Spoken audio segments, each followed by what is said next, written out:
You want me to tell you a really good story, actually? It involves Imperator's base, and it also involves Russia, and how it's all connected. Bro, not the Ender chest. Come on. The Ender chest, it's all, I mean, seriously, this is an all-connected thing. Do you want me to tell you Go it? It's ahead, a go good ahead. story. Back in 2015, mid-2015, obviously I'm friends with Tristan. He sends some picture on Skype by accident. It contains some coordinates of some, like, diamond block swastika or something, and then he immediately deletes it, but I saved it. Fast forward several months, we have a falling out for some stupid reason. I go to Imps, I tunnel there in one night straight. It's like 130,000 blocks in the nether. Really autistic. Gives you kind of a perspective of how autistic I was about the server back then. Anyway, so I arrive. It's Christmas Eve. And me and Frickin' start placing TNT at the foot of the Jesus statue. We blow it all up. And then, being the autistic person that I was back then, I decide I'm going to add insult to injury, and I'm also going to dox Tristan. Even though his username is literally his real life name and all of his personal stuff is already completely public, I decided to post some link to some random website I found that has his account on it. Well, it turns out that the link that I posted contained a world download of Tristan's and his real life friends and Pyrobyte's master stash, the one on the Mushroom Island, and also contains some various other bases. So, January 2016, Imperator Teray shows up at my base with frickin' the Mesa. He 32Ks me, I'm dead. Then several months later, Kayslaw looked at what I sent back in December 2015 and realized that it wasn't just a world download of Imps, it also contained these other regions.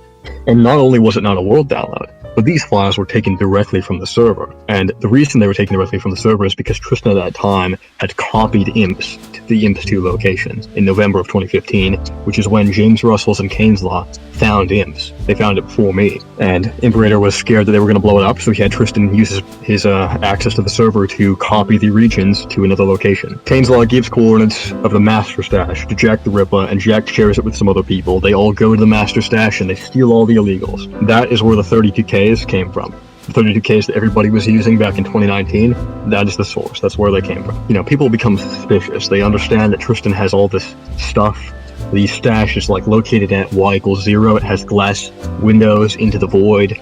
So obviously he didn't place it there himself. He used world edit. So people are very suspicious. They're very confused. It's a scary time to be a 2v2t player. And then it turns out that the tyranny is a thing suddenly, which is what we used to call Nerdsync. The tyranny of 4 faggots was the original name.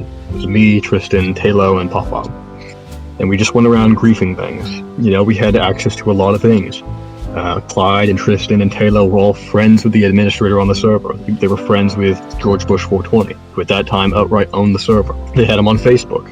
Talo had the ability to restart the server at will. And we had end portals, we had numerous end portals encased in bedrock and stuff, and there's one image that's on that video the day 2b2t almost died, that's my image actually. It's George Bush 420 flying over us, placing an end portal encased in bedrock, and that was just one of the many things that happened at that time. So I released that image because I was stupid, and people go crazy over it. They say, wow, the admin is actually being controlled. And this is where that narrative came from, that we somehow had access to the account. No, we didn't have access to it. We were friends with the admin.